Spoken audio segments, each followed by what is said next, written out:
So what is dysautonomia, you might ask? It's an umbrella term for when things that are supposed to happen automatically in your body, such as heart rate, blood pressure, and digestion, don't work as well as they're supposed to.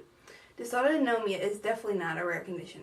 Over 70 million people worldwide have some form of dysautonomia. There are many different types of dysautonomia. To many people, we might look perfectly healthy, but in reality, our bodies suffer from autonomic nervous system dysfunctions every day. Dysautonomia can severely affect what someone can do in a day. Everyday activities such as showering can be very difficult. About 25% of POTS patients are so sick that they can't work or attend school. People with dysautonomia have to fight every day to do half of what a normal person can do. Both of us are affected with a type of dysautonomia called POTS, which stands for postural orthostatic tachycardia syndrome.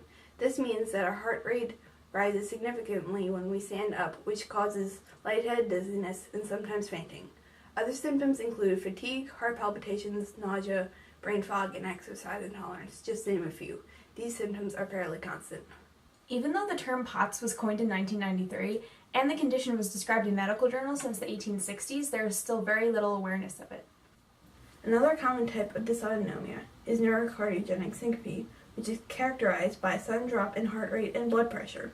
This results in poor blood and oxygen flow to the brain, which causes dizziness and can cause fainting. Research is ongoing, but as of 2017, there's no known cure for dysautonomia. At least so far, there's no one medication that works for everyone. Doctors have to prescribe medications to treat the symptoms. For some people, these symptoms improve as they get older.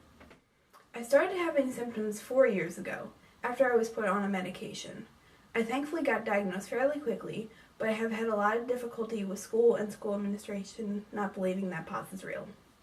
My symptoms began at age 5, but I did not receive an accurate diagnosis until I was 12 years old. It took several trips to many different kinds of specialists before a neurologist recognized my condition and began treatment.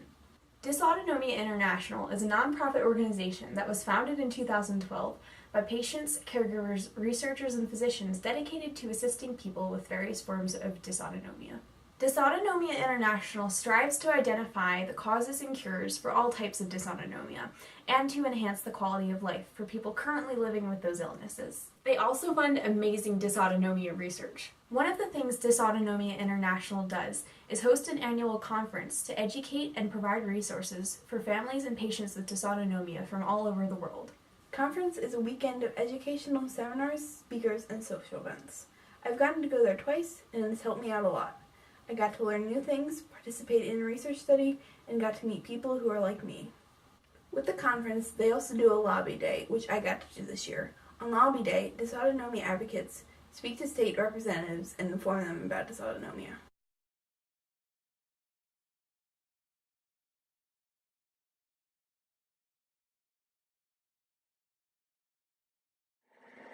Can't be a normal young adult. I'm not drunk. I'm just tired. POTS can prevent the pursuit of passion. Hope and courage can beat POTS. I am so tired. Unstoppable, if I can stand up. Dysautonomia is heartbreaking for parents too. I have more than this illness. I have more doctors than friends. Dysautonomia is invisible, but I'm not. POTS forced me to grow up. In pain, but never been stronger. I'm not difficult, my body is. Had quote, forgot 2 seconds later. My idea of normal has changed. Giving 110% effort for 10% results.